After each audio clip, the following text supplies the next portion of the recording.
Y yo quería relacionar esto con el PAMI, Ismael, ya que te tengo acá para ayudar, de paso, a todos los abuelos que nos están mirando, ¿no?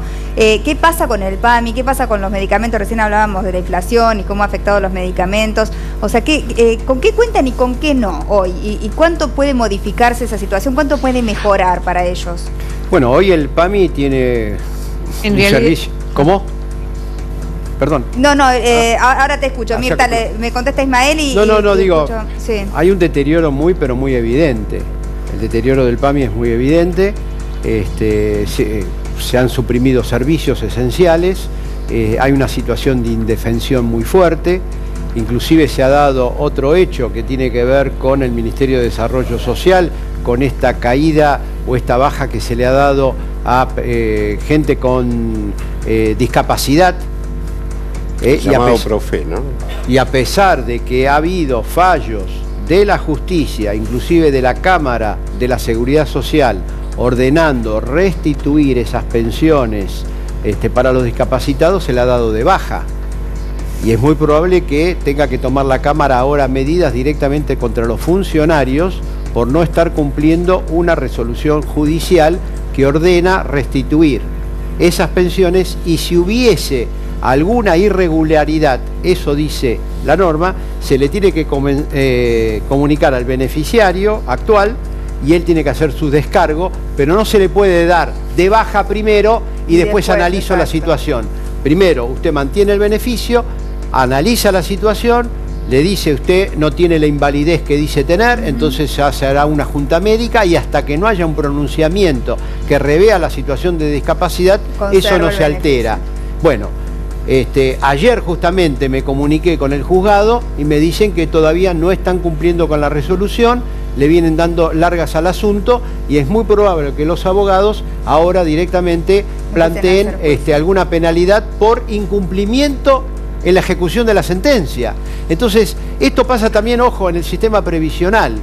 Vos estás 8 o 9 años litigando, ganás el juicio, primera instancia, apela al ANSES, pasan 3 o 4 años, gano en segunda instancia, la Cámara confirma el fallo, me lo tienen que pagar. La ley que dice 120 días se tienen que pagar las sentencias firmes, la ANSES no lo paga, entonces el jubilado tiene que abrir un nuevo juicio por incumplimiento, de ejecución por incumplimiento en el pago de la sentencia. Y así se te pasa la vida, ¿no? No, pero yo digo lo siguiente: si estuve 10 años esperando, claro, me sale el juicio a favor en primera y en segunda instancia, la ley dice que esa sentencia quedó firme, pagámela dentro de los 120 días, como dice la ley. ¿Cómo está el tema de la reparación histórica, Ismael? ¿Funcionó o no funcionó? ¿Se está aplicando bien? ¿Se está aplicando mal? Mira, con la reparación histórica hay que hacer la siguiente distinción. En la reparación histórica están aquellos que no hicieron juicio y están aquellos que hicieron juicio. El que no hizo juicio, o sea, no hizo ningún tipo de reclamo, viene el ANSES y le dice: mirá, te liquidamos mal, estabas ganando 10.000 pesos, ahora vas a cobrar 12.000. Firma acá, renuncia que no vas a hacer ningún tipo de reclamo, ningún juicio, y te da por cerrado el caso.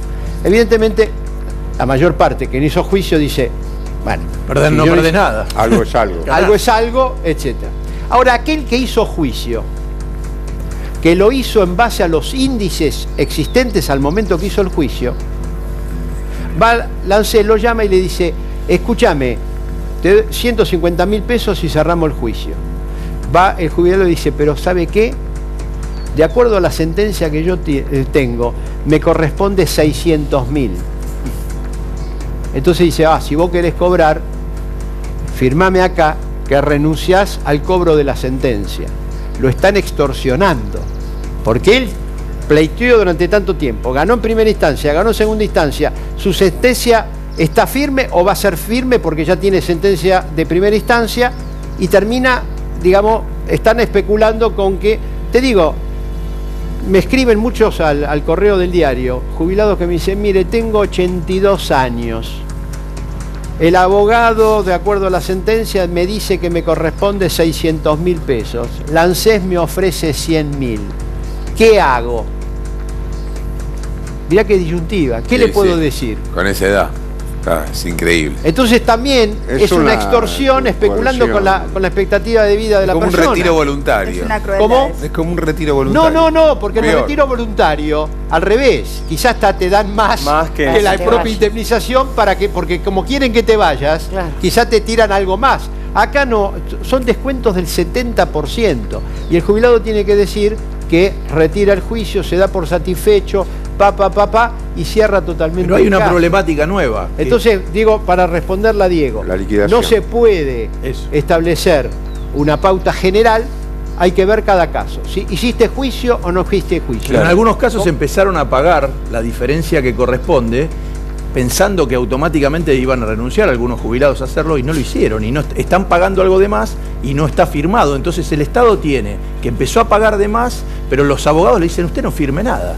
Entonces hay un problema porque también. No hubo la aceptación formal y la homologación. Y la homologación ante la requiere justicia. la ley. Bueno, y ahí dicen que hay problemas porque ahora, es un montón de plata también. Muy bien, ahora ANSES vuelve a apelar. Hablé con la Cámara Federal de la Seguridad Social y me dice que le están entrando 500, 600, 700 expedientes por día, donde sentencias que están firmes, la ANSES considera que no están firmes y entonces apela a la Corte. Y dicen que la Corte se va a pronunciar. Ahora, ¿qué es lo que sucede? La Corte ya se pronunció sobre este caso, se le está pidiendo que vuelva a pronunciarse. Que no pase lo mismo que está pasando con los senadores y los diputados. Cuidado, porque puede haber presión política para que la Corte revea fallos que ya han sentado jurisprudencia. Con el fallo Badaro, por ejemplo. Badaro y el caso Elif. Elif, que es el cálculo del haber inicial. Que es el cálculo del haber inicial. De acuerdo a la ley, te tienen que tomar los últimos 10 años, actualizados, de acuerdo a determinados índices. La ANSES modificó esos índices, lógicamente, hacia abajo. Entonces, ¿qué es lo que sucede? Cuando salen sentencias que te dan, de acuerdo al caso Elif, apelan, porque dicen, no, queremos el pronunciamiento de la Corte Suprema. Se calcula que hay más de 200.000 casos. Entonces, cuidado también, ¿por qué motivo? Porque puede haber más de un jubilado que está con juicio, sentencia firme, y dice, pero si yo tengo 82 años, no tengo 10 años más para esperar. Es terrible. Yo le voy a tirar sal a todas las comidas. ¿Cómo? Le tiro sal a todas las comidas, me voy a los 50 y chao. No, pero, espera, y por bueno, último, esto es lo que decía yo al principio. el tema de la sal. Espera, y por último quiero plantear un caso. Es terrible. No, Mariana, quiero plantear un caso que se habla muy poco. Son los jubilados de las AFJP. Hay gente que se jubiló por la AFJP. Cobran 600 pesos, es una locura lo que la renta vitalicia. Sí. Cobran lo que se llama renta vitalicia. Están cobrando, acá dijo el 600, yo conozco otro caso que cobran 1200, etcétera, porque no tienen la garantía del haber mínimo del ANSES. Una locura. Claro. Entonces, ¿qué es lo que sucede? Esa gente está afuera totalmente del sistema. Terrible. Y se sigue rigiendo por los contratos que se firmaron en la época que existían las FJP. Hay proyectos que dicen a esa gente por lo menos denle la mínima. Son 10.000, ¿no? Más o menos. Bueno, la mínima y además 7.000. No recuerdo la cantidad de Mirta en su comisión tiene despacho, precisamente porque la Corte dijo respecto a esto que tienen que tener la equivalencia a un haber mínimo, por lo menos. Claro, una locura. Tal vez si le preguntamos a ¿Y eso por qué pasó Mirta, cuando ¿cómo es se eso? nacionalizó? ¿Por eso? ¿Cómo? No, porque eso quedó fuera. De la porque como ya los fondos porque en la jubilación privada, cuando había casos de esta naturaleza, los fondos que tenía el jubilado, la persona, se transferían a una compañía de seguro. Entonces la plata salió del ANSES y fue a la compañía de seguro. Y muchos son y la compañía inválida. de seguro de retiro le hizo el cálculo de lo que se llama la renta vitalicia. Dice, bueno, con la plata esta que vos tenés, yo proyecto en función de tu edad y te corresponde 250 pesos por mes. Actualizado o indexado de una manera tan particular que lleva, ustedes vieron que antes que yo dijera la cifra, él se me adelantó y dijo 600. No, pues yo conocí una persona una vez y me venía un muchacho joven que había quedado inválido y me dice, yo cobro, le digo, flaco, a ver, me estás cargando, no puedes. Sí, que te muestran. Y me mostró el papel, me dice, somos como 10.000 en todo el país, salimos en aquel momento. Yo hablé con varias gestiones del ANSES y habían dicho que alguien lo iba a terminar de resolver, lo iban a tener que hacer por un decreto. La Corte se pronunció. La Corte lo dijo muy claramente, Mirta por eso lo refería, tiene Mirta, despacho en comisión de lo que es un proyecto. Sí. Contanos sobre esto. Sobre Gracias, Eugenio. Sí, desde el 16 de noviembre del año pasado que hay dictamen de la Comisión de Previsión, hay despacho de elevar al haber mínimo a la jubilación, a las rentas vitalicias y movilidades a las rentas vitalicias. ¿Por qué? Precisamente por esto, porque hay fallos judiciales, tanto de Cámara como de Corte, y la verdad que no quisieron incorporarlo en la reparación histórica. Y no solamente de rentas vitalicias, sino también de jubilación anticipada, porque también nos olvidamos que hay unas 30.000 personas que están desempleadas, que no eligieron estar desempleadas, que tienen 30, 40, 45 años de aporte, que no tienen jubilación, que no tienen cobertura médica, que no tienen planes sociales, que no tienen más fondos de desempleo, que le faltan 3, 4, 5 años de edad y ni siquiera le dan por lo menos una jubilación con haber mínimo para poder acceder a una cobertura médica y a un ingreso. La verdad que es injusto. Yo lo que quería aclarar de las rentas vitalicias que bien decía Ismael, el problema de las rentas vitalicias es que solamente amparan las rentas vitalicias puras con haberes de 600, de 1.000 pesos a gente que tiene pensión o jubilación por invalidez. ¿Saben lo que significa una persona joven con una jubilación por invalidez que no puede trabajar? Como Eduardo, que me escribe siempre de la provincia y me dice, cobro 1.000 pesos, 1.200 pesos, ¿cómo mantengo a mis hijos? ¿Cómo mantengo a mi familia? No puedo salir a trabajar. ¿Y qué es lo que me dicen en la Comisión de Presupuestos, que es donde está desde el 16 de noviembre del año pasado? Haceme un proyecto que no genere gastos. Ese no te lo puedo aprobar. Esta es la condición de lo que dicen. El proyecto está, lamentablemente se va a caer si no lo quieren aprobar. Y esto, lo que decimos es que no quieren tratar los proyectos que den derechos a la gente. No son tantos, son 20.000 personas. Esto no le hace cuestión al gobierno. Mirta, igual hay que hacer un ejercicio. Y hay gente que ha aportado, un ejercicio de memoria, porque tanto vos como yo, como todos nosotros, recordaremos aquellas hermosas publicidades de las AFJP, donde mostraban una mediana o larga edad en, qué sé yo, en un resort en el Caribe, disfrutando de todo el dinero que se iba a capitalizar.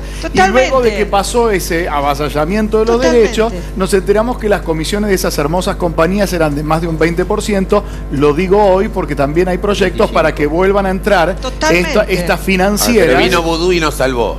No, no estoy diciendo eso. Digo que hay proyectos para volver a instalar ese modelo.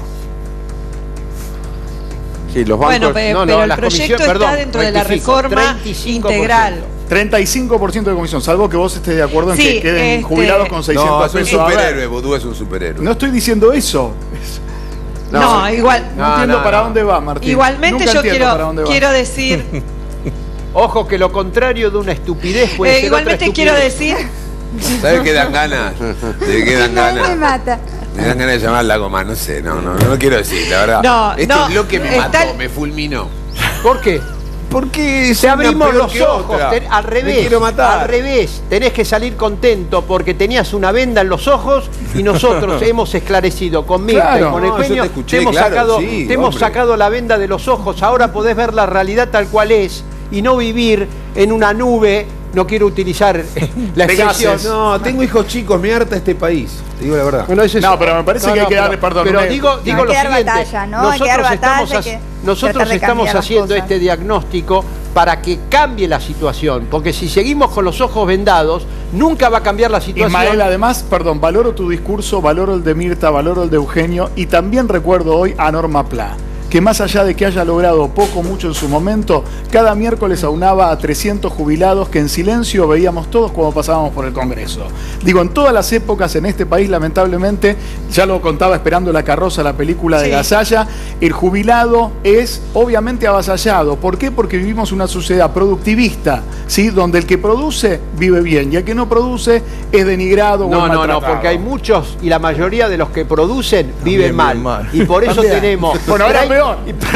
Y por eso tenemos 30% de pobreza y la calidad del empleo, de acuerdo a un informe del Ministerio de Trabajo, dice que es un empleo precario y de malas condiciones. Entonces, cuidado también con eso cuando hacemos las comparaciones. Y no hay que olvidarse que envejecer sigue siendo lo más saludable. La alternativa de la muerte, es decir, es lo que hoy va adoptando esta sociedad, que le da menos a quien más necesita. La violencia, la muerte son producto de esto. Por eso estamos hablando de mucho más. Diógenes de Sinope, cuando le decían ya estás viejo para hacer tal cosa, recuerdo que murió a los 94 años, como quisiera morir yo, se cayó de un carro cuando volvía borracho de una juerga. Eso es lo que él quiere. Claro. Pero cuando le decían ya estás viejo para hacer tal o cual cosa, decía, si a alguien lo invita a correr una carrera al estadio y está por llegar a la meta, ¿qué hace? ¿Deja de correr y empieza a caminar, o emplea la mayor de las fuerzas para llegar a esa meta? Me parece que este es el desafío y este es tal vez el legado que podemos transmitir a los jóvenes, porque para que ocurra esto, para que sea un reclamo generalizado, no es un problema de los jubilados. Hoy los trabajadores activos no se conciben como jubilados. Por eso cuando hay reclamo de los activos, yo estuve con la directiva de CTA, de la CGT la semana pasada, y les es un fenómeno extraño.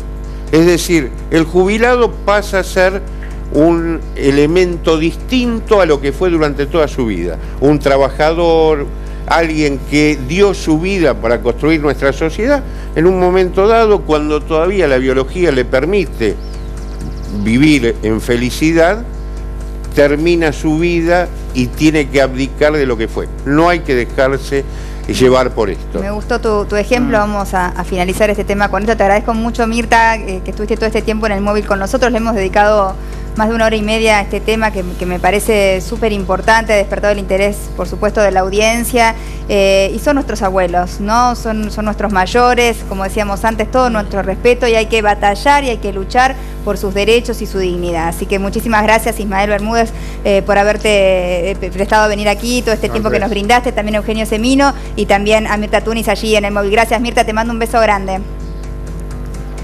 No, gracias, un beso enorme. Muchas gracias, Mirta. Bueno, y muchísimas gracias a Eugenio y también a Ismael.